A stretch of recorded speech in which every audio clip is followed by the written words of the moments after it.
At this week's General Assembly in Columbus, Ohio, there was a moment where I found myself absorbed by the sight of the thousands of people streaming through the corridors of the Greater Columbus Convention Center. And I fantasized that it was a human river, a river with a far distant origin and purpose, and we are at the forming edge of it, and it goes beyond us too, on and on. That's what I want to talk about, our living tradition of Unitarian Universalism, the living stream that comes to us from long ago and far away and sweeps us up in its power and its flow and carries us forward and does not stop, will not stop, goes on and on. And I'll begin by noting something perennially tragic in human history. Always the haves and the have-nots, always insiders and always the rejected, the troubled, the shamed, the outcast. 2,000 years ago, Roman rulers spoke of this as a kind of peace, the peace of Rome. It was a way of life in which the emperor was at the top of the pyramid, then wealthy men right below. Only these had inherent worth and dignity. Everyone else was a tool to be used, controlled, subjugated, humiliated. No compassion for these people, women, poor men, the slaves, the conquered. But this was the way of Rome, the way to a unified empire, the way to true peace. Fight Rome on this. Serve any gods that contradict the Roman way, and you have war on your hands. And now begins our living tradition. It begins with the grungy followers of a discredited rabbi whose teachings were judged as treasonous, and he was crucified. Pontius Pilate thought that would have been enough to crush the spiritual rebels, but it was not to be so. The love of the Rabbi Jesus was too powerful to die. Rabbi Jesus died, but his spirit was resurrected in the lives of his followers, and they refused the peace of Rome. They refused to be pacified. They resisted, and it was all about love. Justin Martyr, one of these early Christians who lived around 70 years after Jesus' death, said this. He said, "We who formerly valued above all things the acquisition of wealth and possessions now bring what we have into a common stock and communicate to everyone in need. We who hated and destroyed one another and on account of their different manners would not live with the folks of a different tribe. Now, since the coming of Christ, live familiarly with them and pray for our enemies." That's what the Jesus followers did. Religion was not so much a matter of what you believed as what you did to care for the hungry, the thirsty, the stranger, the poor, the sick. Subvert the perennial tragedy of human history. Resist the peace of Rome. No more have-nots. Everyone get inside the circle. So you can imagine what Rome felt about the Apostle Paul when he said, "There is neither Jew nor Greek, there is neither slave nor free, there is neither male nor female, for you are all one in Christ Jesus." Which is to say that everyone has inherent worth and dignity, and not just some. Teachings like this made Paul and every person who received them into their hearts criminals. For hundreds of years, the Christians were persecuted, but the love that refuses pacification would not die. And then, a strange thing happened. The emperor of Rome had a dream. It was the night before the Battle of the Milvian Bridge, 312 AD. Emperor Constantine dreamed that Jesus visited him and showed him the first two letters of the Greek word Christos. And the dream, Jesus said to him, "Under this sign you will conquer." It led Constantine to have a banner fashioned that featured those Greek letters. And under that banner he fought, and he did conquer. He would go on to legalize Christianity, and more than that, he would never stop using Christianity as a military and political tool to solidify his reign. All of this is so strange because how can the love that Justin Martyr talked about or Paul be used as an instrument to conquer? It can't. But people can. People can think that they're acting in the name of Rabbi Jesus, but in reality they are caught in the matrix. They didn't know about the matrix back then in 312 AD, but you know about the matrix. You know about the matrix. They're caught in the matrix. Rome is working through them. The only peace that they are spreading is Roman peace, which is just more of the perennial human tragedy, not less. So it was in 325 AD that Constantine gathered up all the most important religious leaders of the day and charged them with defining the proper articles of Christian belief. Unitarianism, which originally meant God is one, was one of the candidate ideas being considered, and so was universalism, which originally meant no hell. Lots and lots of ideas under consideration. The Christians of this time were simply brimming with ideas. They were all over the place in what they believed, just like us today, even more so. And that was okay. Christianity was fundamentally about love. Love is what gathered people together, which explains why Constantine saw these religious leaders endlessly dickering and dithering and multiplying distinctions and tiny differences. Clarity and uniformity of doctrine was simply not happening and would never happen under the course of free debate, the natural course of free debate among creative minds. So Constantine made the course of events unnatural. He threatened them with violence. Get your act together or else I'm going to start lopping off heads. He wanted dogma, sharp as a sword, because that's what you need if you are all about conquest. And he got it. He got his sharp as a sword dogma. History calls this the Council of Nicaea, the Nicene Creed.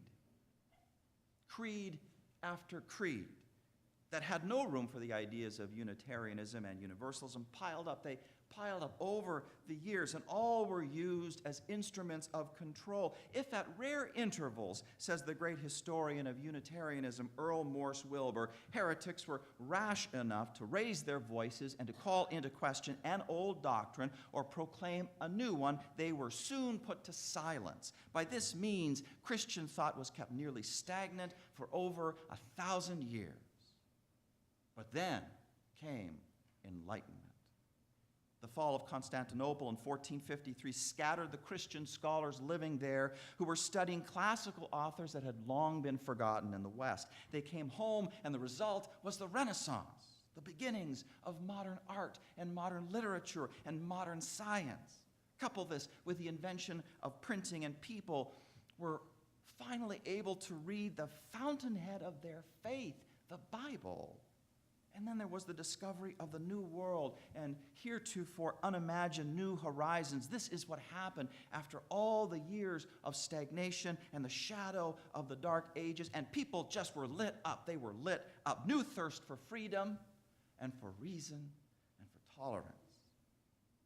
And here we have the next phase in our living tradition, the beginning as we saw a moment ago, was love as Jesus the rabbi taught and his immediate followers showed, and now it surged forth as independence of thought. But Rome is never out of the picture in some form or fashion. Here's what I mean. The Enlightenment sparked the Reformation, in which leaders like Luther in Germany and Calvin in Switzerland challenged the supremacy of the Catholic Church. And initially, the hope was for a reformed Catholic Church, but the ultimate result was schism and an entirely new creature called Protestantism. Also new was the Bible's elevated status. Whereas the church used to be seen as the ultimate authority on all things, for the Protestant reformers, it became the Bible. At least, it was supposed to be. But leaders like Calvin and Luther only went so far with that, unlike the radical reformers, who are our spiritual ancestors, our direct spiritual ancestors. Of course, they'd have to be radical. Right? Radical reformers like Michael Servetus, who read the Bible very carefully, reasoned very thoroughly, and couldn't help but conclude that the dogma of the Trinity was unbiblical and therefore false. And Calvin, acting just like a Roman emperor would, had him burned at the stake. Our living tradition over the years has seen immense tragedy, immense suffering. Religion had so thoroughly become an affair of the mind. People were so afraid of believing the wrong things and therefore being damned that our spiritual ancestors risked life and limb in simply thinking for themselves. But they trusted that even from error, people can learn, and also that truth will come out. It will eventually emerge. Truth will. Thus they called for tolerance. Listen to another radical reformer, Sebastian Castellio, who was responding to Servetus' death. He writes, "To burn a man is not to defend a doctrine, it is to burn a man. Let me have liberty of my faith as you have of yours. At the heart of religion, I am one with you. In certain points of interpretation, I do see differently from you, but however we differ in opinion, why can we not love one another? There are, I know," he adds, "persons who insist that we should believe even against reason.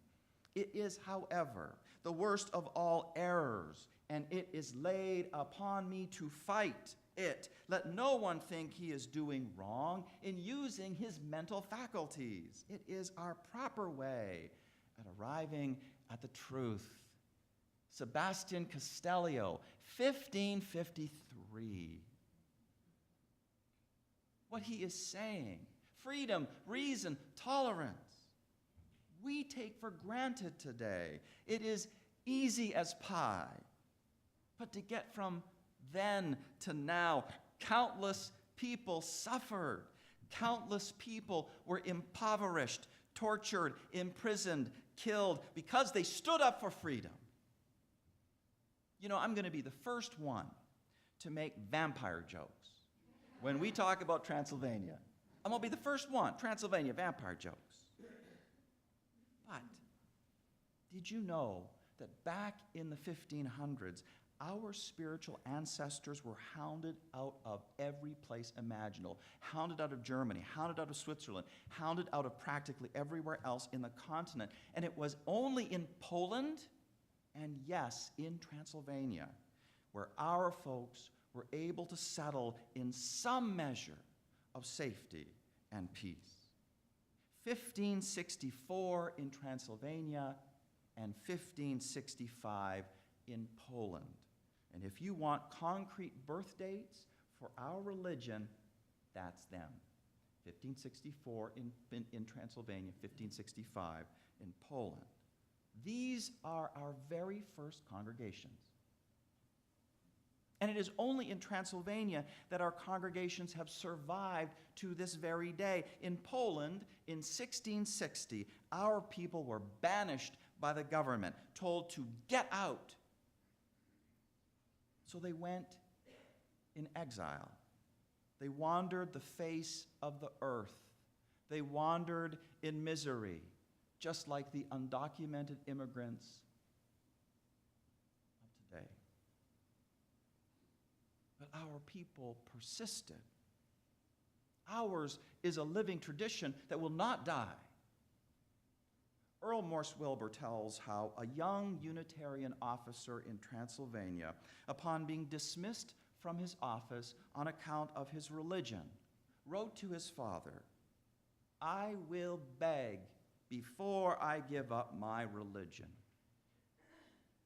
Earl Morse Wilbur goes on to say, "Such noble families as still remained were the most generous towards their church.